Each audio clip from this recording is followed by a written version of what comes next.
Hi guys, welcome again to Geeks and Gorgeous. Today I'm going to be doing an updated review of a foundation that I reviewed several years back. I think it was almost 3 years ago now on my Sapphire Makeup channel. You guys can check that out. I'll see if I can link it below. I'm not sure if I'm able to or not, but I'll try. The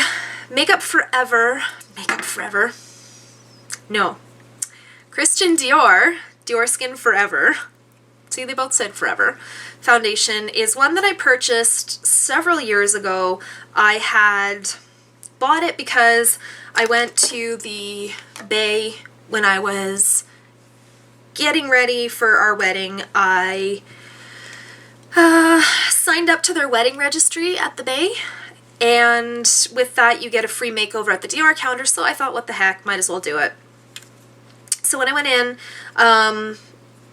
I wanted a high heat, high humidity resistant foundation because I was getting married in July, and we were getting married in the interior of BC, and it's super hot and humid in the summer here, and so I wanted to make sure that I was going to be able to have a foundation that was going to last all day long and not melt off my face, which it turned out that we got married on the hottest day that summer, which was really bizarre because it had rained like the entire week before we got married. And so the fact that it was pouring rain 3 days, like a full 3 days before, day and night, and then it cleared off and it was super hot and sunny that day. It was something like 43 degrees Celsius. So, I don't know what that is in Fahrenheit, but it's close to 105, I think. I could be wrong, so, you know, don't shoot me too hard. But anyway, that's why I was looking for a long wear, long lasting foundation. Now, I did purchase it after the makeover. I did not wear it on my wedding day because I found one that I liked better, one that was going to do the trick, and that was the Estee Lauder Double Wear, which was a totally full coverage foundation and did not budge. Like, you could go swimming with this stuff on your face and it doesn't go anywhere. So unfortunately the Diorskin Forever, I have to read the bottle because anyway, the Diorskin Forever doesn't quite last like that, but it is a really nice long wear budge proof foundation. So I don't regret the purchase, and in fact, much to many people's surprise, probably after seeing my first review, I've repurchased this twice since I bought it the first time. The first review that I did, I didn't like it very much. It has a smell, and I stand by that it has a smell. Some people will disagree. Maybe it's just that you get used to it or whatever, but I do have some scent sensitivities. I've got asthma and I've got some allergies, so scents kind of sometimes bother me. Now, I have gotten past the smell of this stuff, so I'm managing to use it quite frequently, and I wear it well, but it does have a scent, and I think it's the Miss Cherie is what it smells like, but I could be wrong. The other thing that I said that I didn't like about it in my first review was that I did not think that it was a very full coverage foundation. Now, I still don't think that it's a full coverage. Like, if you compare it to some of the other more full coverage foundations out there, like the Double Wear, like some of the other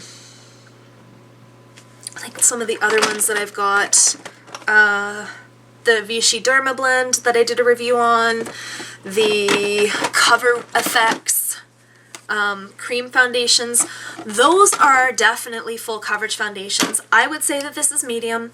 I had a problem with it when I first started using it, and I think it was just that I didn't know how to apply it, and even though I had played around with it and stuff, I couldn't get a good, even, nice coverage with it.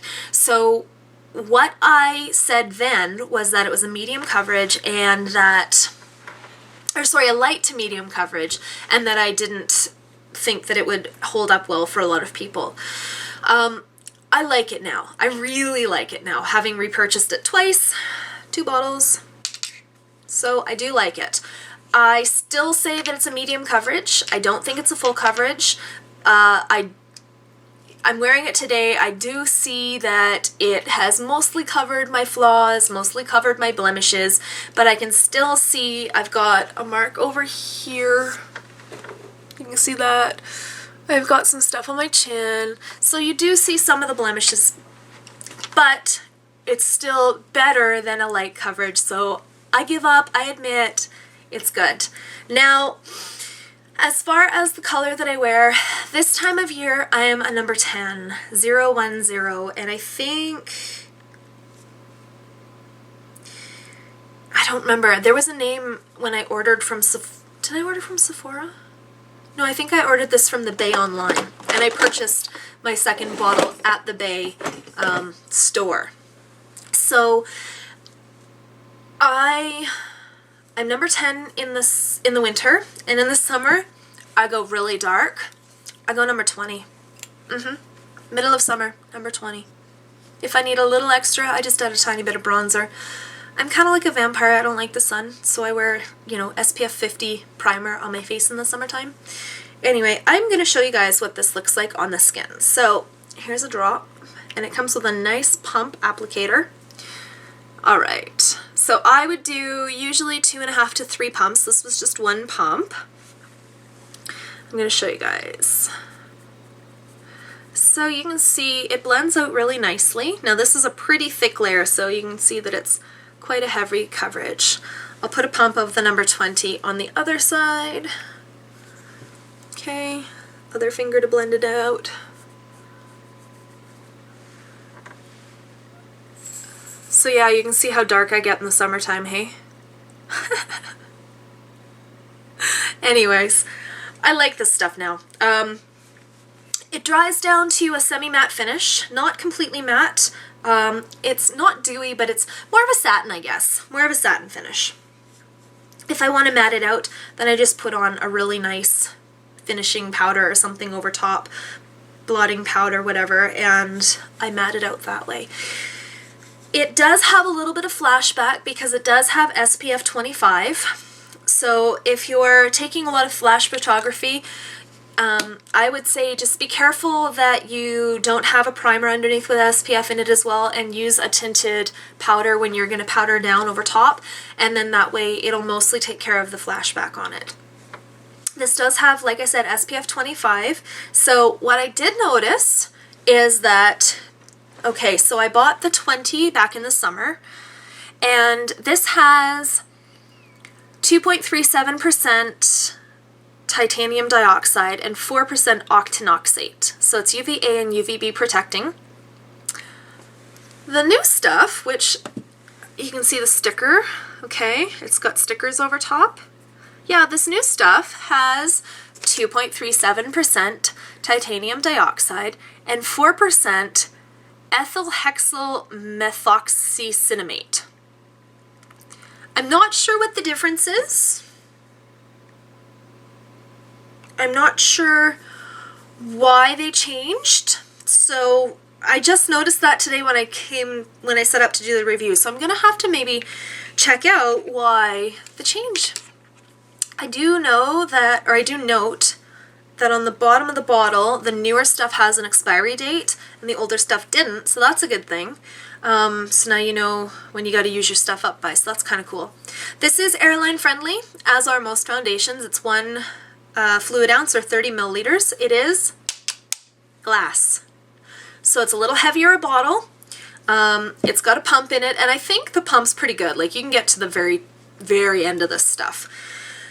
But because it's glass, it could break when you're traveling, so if you're gonna take it with you, I would suggest taking it on your person, like in your carry-on. Just because if you put it in your checked baggage, because it's glass, you know, sometimes break, because those airline handlers are not gentle. Not at all. They throw our stuff around like nobody's business. So, you know, if you are gonna take it on, just, I would suggest carry-on, or make sure that it's in like a really well padded makeup bag. So that's all. Anyways, I think that's about it. You know, I like this stuff. The downside, as I said, are the glass bottle, which is negligible really, and the fact that it does have a scent. So if you are sensitive or if you don't like the smell, it also, I think this also does have alcohol in it. So for those of you, because it's a matte foundation, you know, a long wear, if that's a factor, then take that into consideration as well. But if you go to any counter, Sephora, I think Sephora sells this, or the Bay, or any Dior counter, most of them are pretty good. They'll give you small samples of it, and you can test it out for a couple of days before you decide to purchase. Oh, price. It's around the $50 mark. I think I paid $52 for this, $54, something like that. Again, I live in Canada, so you gals in the States are going to see a little bit cheaper a price, but I'll put the link to the, I think it's on Sephora's website, so I'll put a link to it down below. I will also link to our blog and our Twitter feed, and our email address will be down below, so if there's anything that you guys would like us to review in the future, then let me know. And thank you for watching today, and hope you had a great time, and see you soon. Bye.